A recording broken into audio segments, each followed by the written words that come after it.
Asalamu alaikum mpenzi mtazamaji, karibu katika utabiri wa hali ya hewa wa saa 24 zijazo kuanzia saa 3 usiku huu kutoka mamlaka ya hali ya hewa. Utakuwa nami mchambuzi wako Fakari.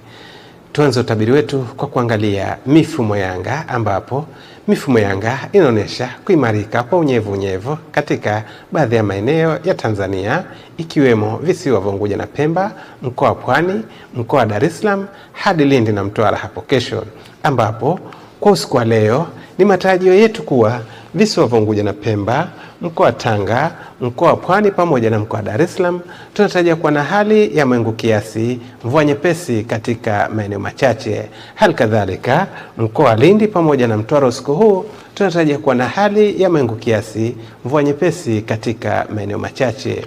Na kwa siku ya kesho ni matarajio yetu kuwa maeneo yote ya ukanda wa pwani ya Tanzania yanatarajiwa kuwa na hali ya mawingu kiasi, mvua katika maeneo machache na vipindi vya jua.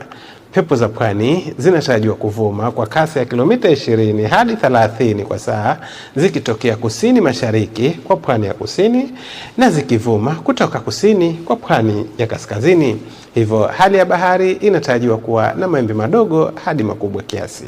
Na sasa tupate viwango vya joto kwa baadhi ya maeneo ya ukanda wa pwani ya Tanzania.